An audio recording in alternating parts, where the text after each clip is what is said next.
Witam serdecznie. Aleksander Wojtysiak. Między światami. Życie na Filipinach. Dziękuję za wszystkie lajki, komentarze, za nowe subskrypcje.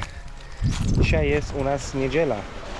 I z racji tego, że niedziela, no to nie robiłem nic w domu. A idziemy sobie... O, idzie z nami Elvis. Ciekawe, czy pójdzie z nami całą drogę. Chodź, Elvis.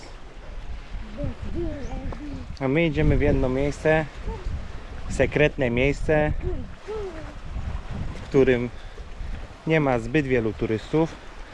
Jest to walking distance, czyli można tam sobie przejść spacerem, tak jak my idziemy teraz, po plaży. A może całą drogę wam pokażę i sobie pogadamy. Można tam dojść od domku po prostu. Także kto przyjedzie wynająć kiedyś domek na Airbnb albo ktoś na dłuższy termin się dogada, to będzie miał taką atrakcję, no w granicach 5-10 minut spacerku. Idziemy tam na koniec, gdzie jest ta skarpa, gdzie jest ta skała. O, Elvis to nam towarzyszy. Szczeniaki zostały w domu z kotem. No i co, dzisiaj też wcześniej wstałem, bo z psami tak wstaję. Jak hałasują jacyś rybacy, to psy się uaktywniają koło 6 zawsze. 5:56 z reguły się psy uaktywniają. Ale potem jeszcze zrobiłem sobie godzinną drzemkę. Dzisiaj się regeneruję i odpoczywam. O, tu ile jest wyrzucone tego miału, tego piachu przy Lazy Beach Club. Widać jak fale go wyrzucają. Ale z tego co mówi żona, to oni kiedyś sobie tutaj jakiś piasek nawieźli. Im woda wymyła, zabrała, bo chcieli mieć plażę i widać, że jest tu więcej tego miału.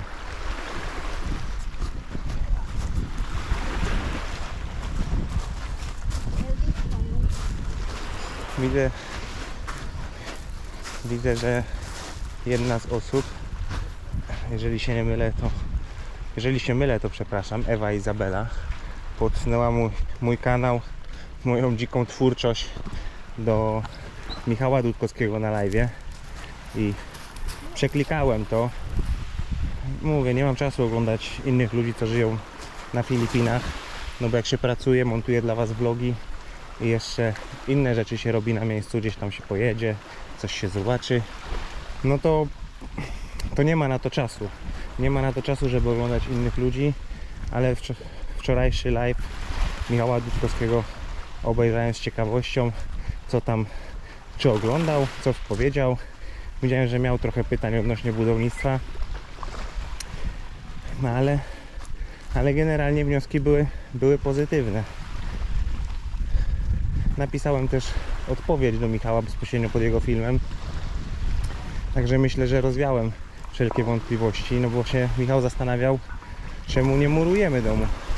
Ten dom tam stoi, tak jak wspominałem we wcześniejszych filmach, ci co mnie oglądają to wiedzą, od 2017 roku przechodziły już różne huragany i tajfuny przez Filipiny. Wiadomo, Sigihori Dumaguete to nie jest Bohol, kiedy wstawisz coś, a w następnym sezonie tajfunów już tego po prostu nie ma. Także ta struktura sobie stoi, pozostała niezniszczona. Poza tym z tą budówką, co tata postawił za blisko morza, no to po prostu fale podmyły i to jest jedyne uszkodzenie, które tutaj było, jeżeli chodzi o ten dom. Napisałem też w odpowiedzi, bo też się Michał zastanawiał, dlaczego ja to samemu robię, skoro Filipińczycy są tanią siłą roboczą. No tak po prostu jest, no tak jak nazwijmy tanią siłą roboczą, po prostu stawki są niskie. Ale myślę, że Michał też już dobrze wie, albo się dowie, że jak chcesz mieć coś zrobione dobrze, to najlepiej zrobić to samemu. I gdzieś widziałem na tym jego live'ie, że wspominał, że mu uciekł kierownik z brygadą po 3 dniach pracy, no bo miał jakieś tam określone wymagania, takie jak my mamy w Europie, że kierownik będzie zdawał plan robót, zaplanuje kolejny dzień, jaki będzie front prac i tak dalej. Nie chciałbym, jak będę potrzebował, wezmę sobie kogoś do pomocy, tylko widzicie wy sami jak ja pracuję. Ja sobie startuję o 7, przed 7 czasem, jak już się wybudzę, wypiję sobie kawę i potrafię tak sobie ciągnąć do 19. Jeżeli ja bym kogoś wynajmował, opłacał, no to o, tu piasek jest. Jak ja bym kogoś wynajmował, opłacał, no to oczekiwałbym od niego te 7,5 godziny bite roboty. No tak jak ja pracowałem w Norwegii, to jest minimum. Mamy pół godzinki przerwy. No tutaj musiałbym dać tą godzinę od 12 do 1. No to by się tylko przeciągnęło to w czasie po prostu, że później byśmy kończyli. Ale ze mną na robocie to nie ma zmiły. Ja też nie lubię robić za kogoś, jak pracowałem w Norwegii i ciągnąć projektów za jakichś Norwegów za uszy. Wiele razy o tym rozmawiałem z szefem, że ktoś wiadomo w co wali, w kulki, powiedzmy, że w kulki wali. Także na tyle, ile mogę, lubię to robić. Wydaje mi się, że potrafię to robić, bo no pobudowało się tych domów w Norwegii trochę, poremontowało się tego. Potem były sprzedawane za ogromne pieniądze te nieruchomości przez moich klientów. Także generalnie i standard i jakość był. Ktoś gdzieś tam pod starym filmem też pisał odnośnie wkrętów, jakie były użyte do okien. A ja odpowiedziałem, no, że tutaj się używa tego, co akurat jest dostępne, co jest pod ręką. I tak samo cała moja kariera budowlana wygląda, bo od kiedy tylko zacząłem budować, no tutaj jak ładnie, od kiedy tylko zacząłem budować, to materiały budowlane zmieniały się wielokrotnie, wchodziły jakieś nowości. No przecież pamiętam, że pierwsze okna w Polsce to montowało się jeszcze na dyble. To jest taki wkręt w takim stalowym kołnierzu, jak zwykły kołek rozporowy, tylko że w stalowym kołnierzu z takim elementem, co wygląda trochę jak gruszka na końcu. Wbijasz go w otwór przez ramę i nakręcasz. Automatycznie śruba... O, Elvis idzie z nami. Automatycznie ta śruba wciąga tą gruszkę do środka w ten metalowy kołnierz. No i dybel to trzyma tak, że te okna to wszystkie wojny chyba przeżyją, te co były montowane na dyble. Potem były śruby, ale to była innowacja, jak weszły śruby w Polsce do okien, że można było sobie dybel montowałeś raz i tak już zostawało. Nie miałeś możliwości jakiejś regulacji zbyt wielkiej. A na śrubie mogłeś wykręcać, wkręcać dowolnie. 4 razy mogłeś jedno okno przemontować, jeżeli trzeba było, jakbyś miał taką ochotę. Także zmieniają się systemy, montowało się różnie okna. A tu się montuje tak jak jest. Wkręty z Lazady to są też konsekwencje, zamówienia przez internet. Niby już były u kuriera, takie były powiadomienia, a nagle, że zamówienie jest skancelowane i nie doszły te wkręty w końcu konstrukcyjne. No to cię zamówiłem kolejne, tym razem z temu. Zobaczymy, od 10 do 30 dni roboczych mają niby iść. Zobaczymy, w jakim terminie one przyjdą. No bardzo by mi te wkręty pomogły. O, tutaj musimy jakoś wejść na górę. Pójdziemy na schodki. Żona. Hop.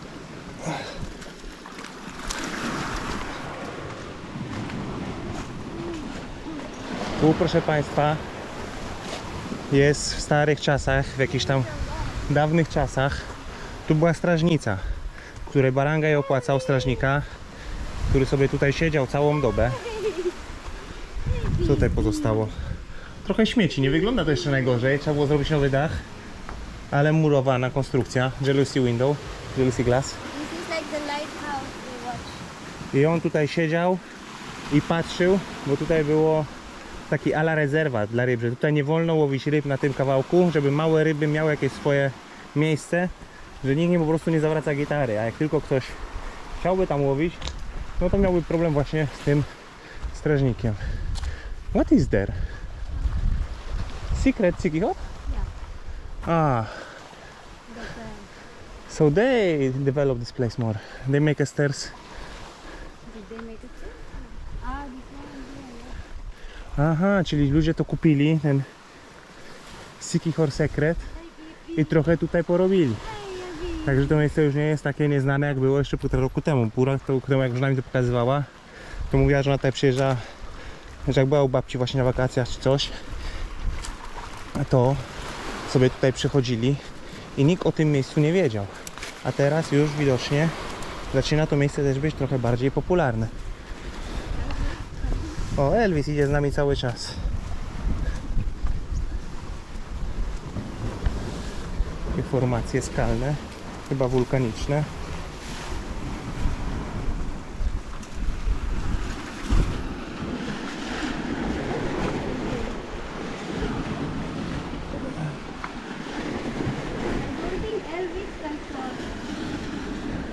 Czy Elvis będzie za nami szedł cały czas? Zobaczymy.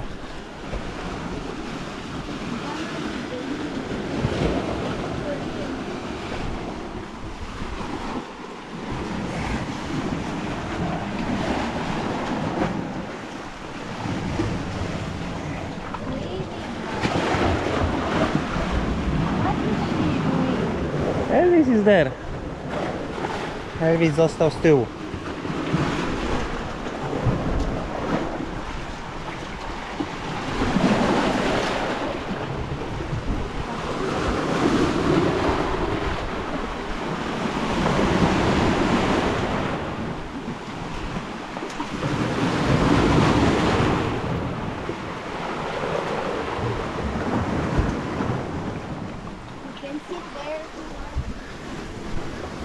O, teraz sobie wjedziemy tutaj na górę.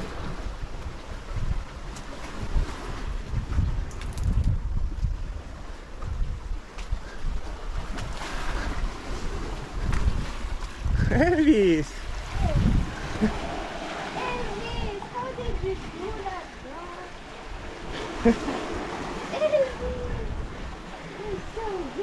Wow! No taki dzielny pies i tutaj trekkingowy. To byś się nadawał, proszę pana, do pracy w policji albo w jakichś służbach.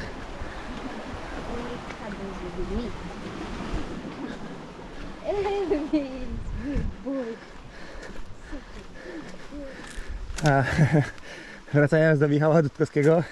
Michał, spokojnie, skończymy. Będziesz sobie mógł z wizytą do nas wpaść z rodzinką i zobaczyć, jak ten drewniany domek będzie skończony. Opa!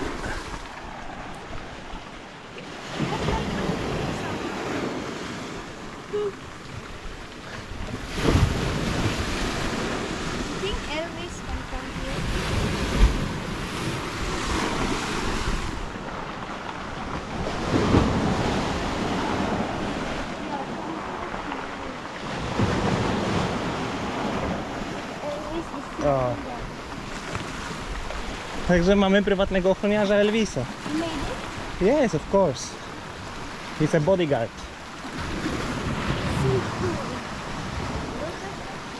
To jedna z rzeczy, która mnie najbardziej w Norwegii zszokowała, jak pojechałem do Norwegii. Wiadomo, w Norwegii jest inny klimat, całkowicie inny klimat niż tutaj. No ale że w Norwegii drewniane domy ponad 100 lat. Ponad 100 lat, grubo ponad 100 lat te drewniane domy mają. Nasz dom, który kupiliśmy, miał w papierach wpisane rok wybudowania 1856 rok, fundament, a potem był rozbudowywany.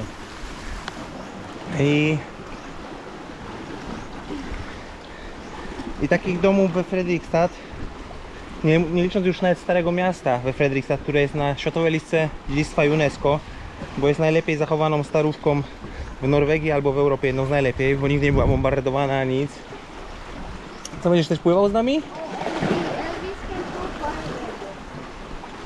No i jesteśmy, musimy sobie popływać. Zobaczycie?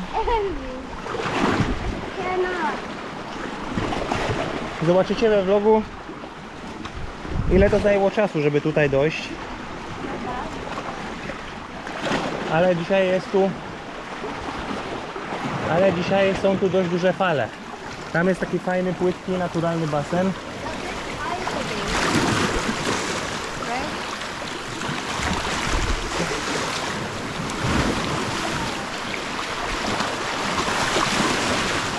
Widzicie, jaki jest kolor wody? I tam się bardzo fajnie pływa, jak nie są takie fale jak dzisiaj. You want to go for a while or... I think it's too No. Żona mówi, że za duże fale są i za dużo miota. No co miota w wodzie? Kurent. Nurty, tak? Nurty. Widać, te fale idą w tą, w tamtą. We will not go there, I think. I think it's too big for you.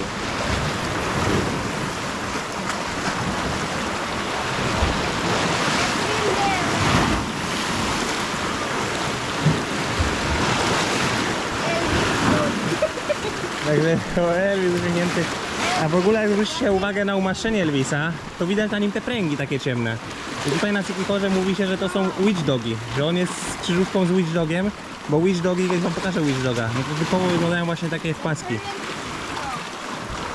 Yeah, the current is too strong dla mojej żony.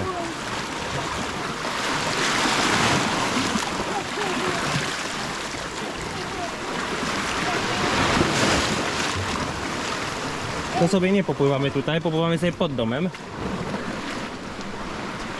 Ale przyszedłem wam pokazać to miejsce. Bo jest to bardzo ładne miejsce. Kurczę, ostre te skały. A Elvis tutaj hasa jak gdyby nigdy. What is there? Może jeszcze kawałek sobie tutaj wyjdziemy, zobaczyć co tu jest.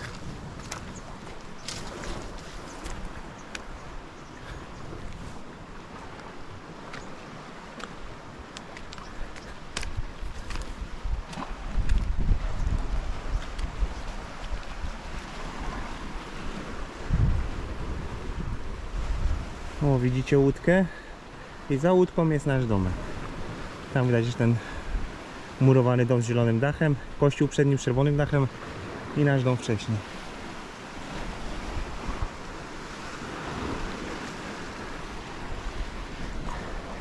Dobrze, wracamy z powrotem w takim razie.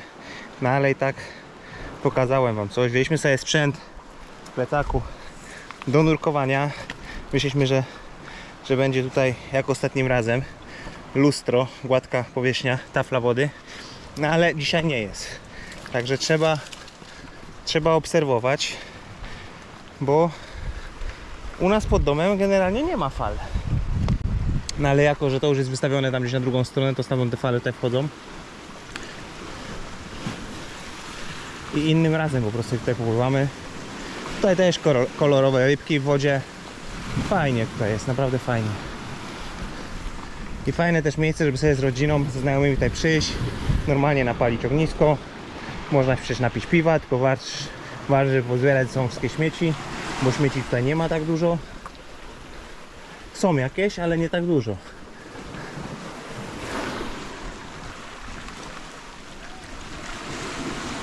Opa!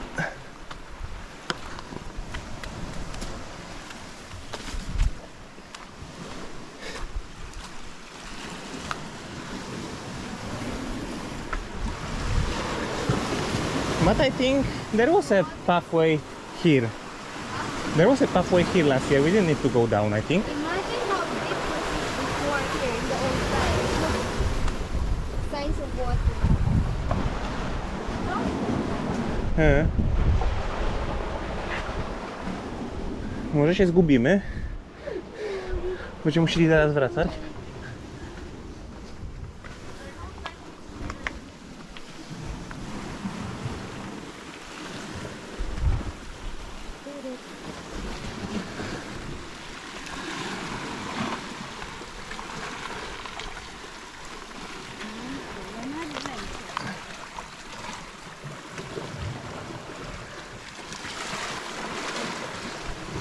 O, dało się inną drogą wrócić.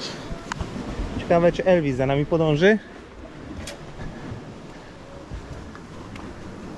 Elvis!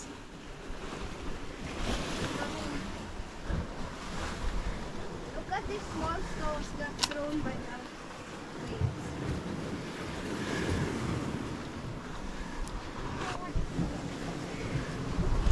waves.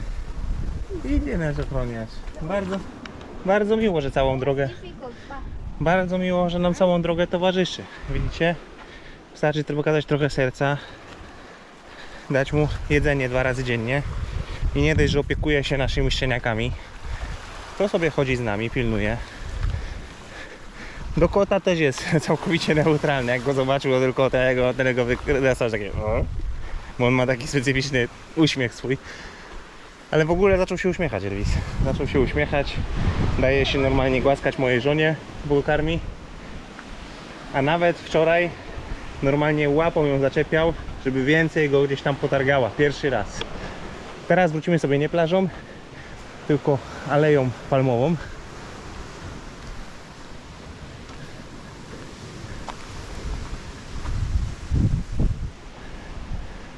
Ale tutaj też posprzątali. Widzę, że wszystko na jedną stronę zrzucili. Ale tutaj było więcej tych liści tego wszystkiego. Jeszcze nie miałem okazji się wspinać na palmę, ale kiedyś będę musiał to zrobić z zwykłej ciekawości, bo widzicie, one wszystkie mają ponacinane jak drabinka, żeby można było sobie na nią wejść i zerwać kokosa. No tu wypalają te resztki z palm.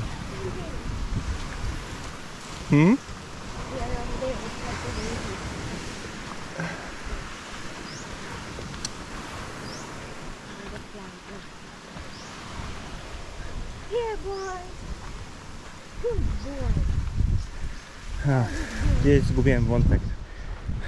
Wracając do tych domów, no to w Norwegii te drewniane domy, to one naprawdę długo stoją. Tylko mówię, no tam są inne warunki atmosferyczne. Tam jest inaczej drewno przygotowane, bo jest suszone komorowo.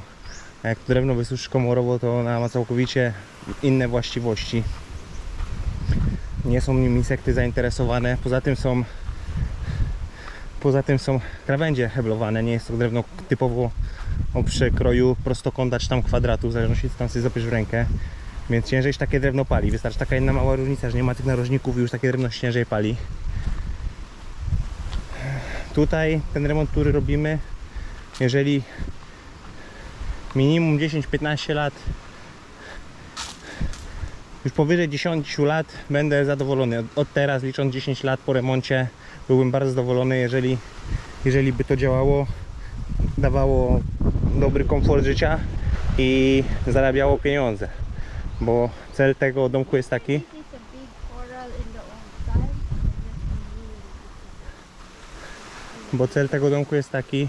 Sprawdzaliśmy, muszę sobie sami sprawdzić, jaki jest rynek, jeżeli chodzi o kabiny na Airbnb na Siquijorze i jakie są ceny za noc.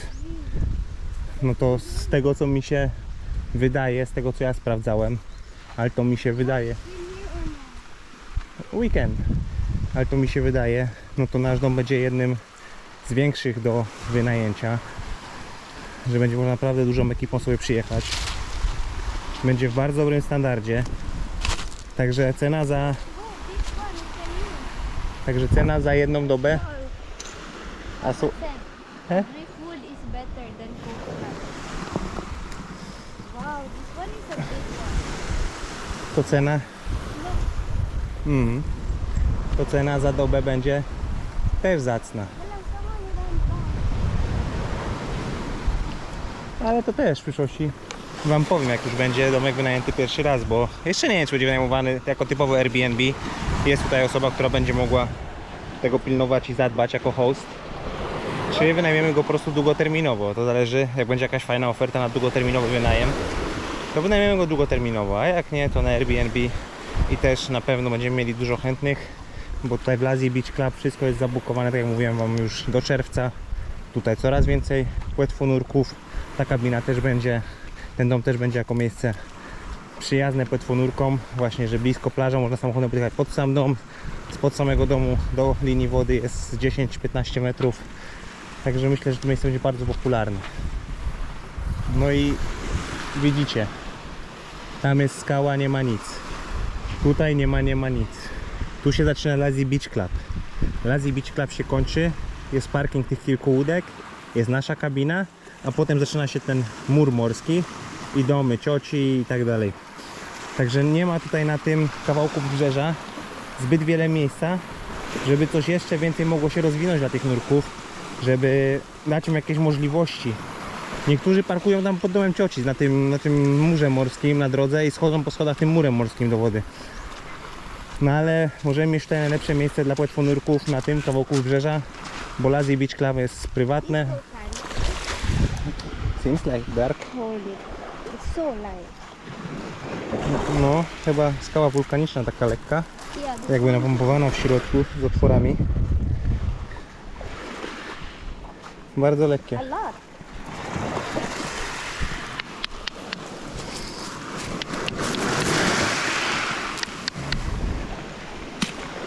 No, będę mógł wam widzowie, jak już będą osoby wspierające, wysyłać pamiątki z Filipin, muszelki, Wow. magnesy,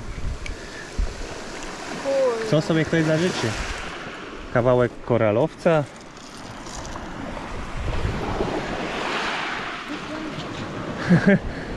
I was thinking, where is Elvis? He's sitting under the tree and watching us. Zastanawiałem się, gdzie jest Elvis, a Elvis tam sobie chilluje i patrzy na nas, pilnuje nas. Bo nie idzie na po plaży, za gorąco mu jest, ale nas nie zostawił po sobie. Dobry druh. No, for our patrons. We will send them original finds from the beach. Także ma to miejsce ogromny potencjał, jeżeli chodzi o kwestie biznesowe.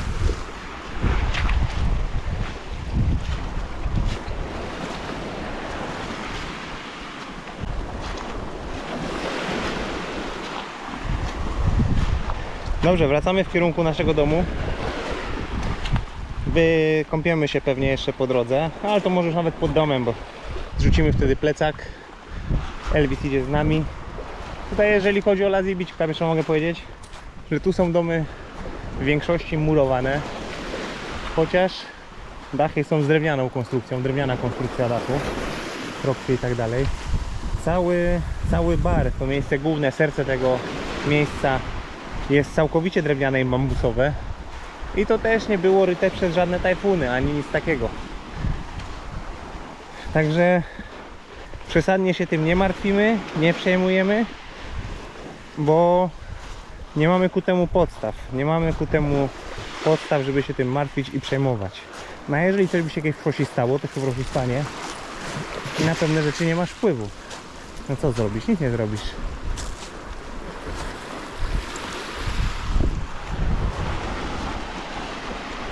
Aha, Elvis za nami idzie.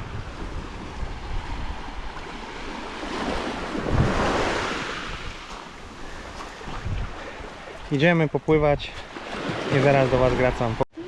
Moja żona ma fioła na punkcie wszelkich znalezisk w ziemi. W Norwegii też kryształy górskie zbierała. This looks like Bird epoxy? crystal? No, it's a rock. See? It's a rock. Jakiś taki lekko wyszczypany. It's a rock. See, it's shining. It's crystal. Jakieś muszelki. W Norwegii miała tego od groma, naprawdę od groma. Jeszcze jak jechaliśmy do znajomych właśnie w Telemark, to tam w górach pełno kryształów górskich. See, it's rock. A jak się cieszy? Dużo mojej żonie nie potrzeba do szczęścia. It's nice when it's wet. A nawet sobie szkło zebrała. And why this piece of glass? It's just, it will be nice Aha. to mix. It will be nice. Będzie ładnie. This one is beautiful. Oh. No, cała kolekcja.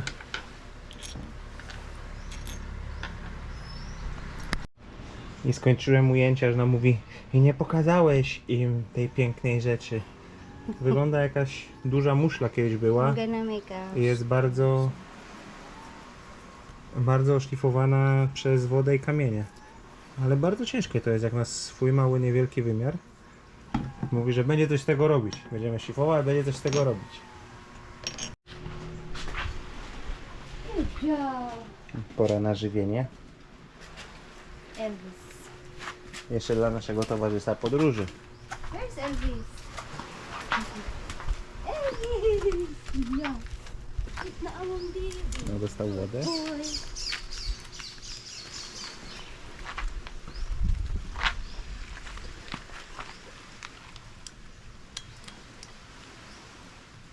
No, Wszystkie zwierzaki dostają jeść o tej samej porze, He's żeby, not chewing the żeby nie były zazdrosne. He's just swallowing it there. Because he's big. But when I give him just the dry ones, he's like chewing it. Ona mówi, że on nawet nie gryzie, tylko połyka. Bo szczeniaki to psie jedzenie, tą suchą karmę to muszą przegryźć, a on to co?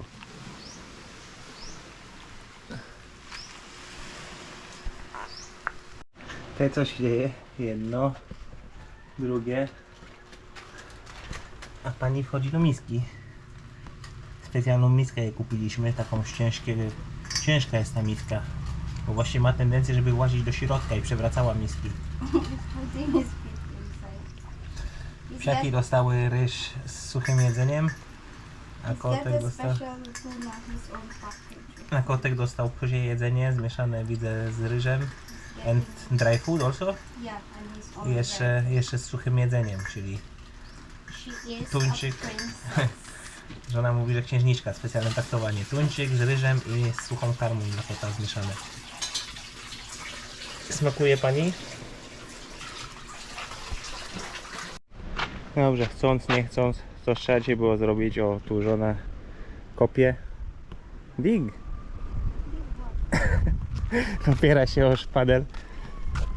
Był przeciek z rury doprowadzającej wodę do domu.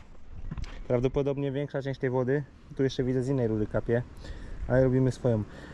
Większa część tej wody pewnie pochodzi z naszej rury, więc tu uciekała woda.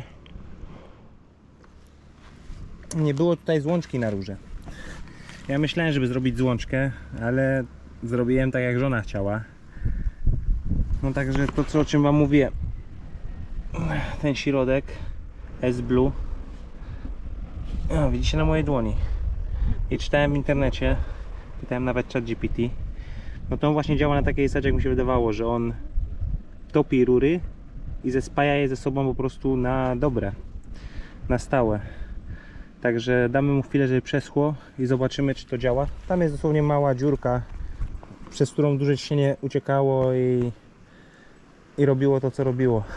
A jako, że rura idzie tutaj pod kościołem, to jest ta struktura, o której wam mówiłem. Widzicie, jest budowany kościół nowy, murowany z hollow bloków, a w środku jest drugi stary kościół, w którym jeszcze odbywają się msze. To jest tutaj kościół w tym barangaju. I na tyle, na ile mają pieniędzy, to po prostu kontynuują budowę tego kościoła.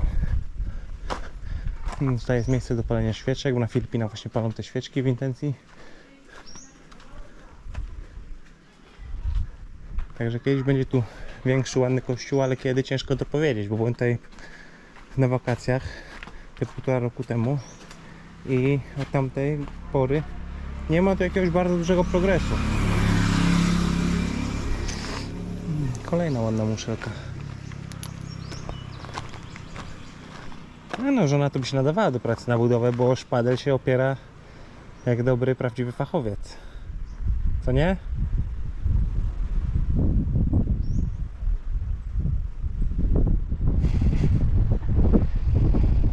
You could work on Polish construction site because most of guys are standing like that. You have the natural position.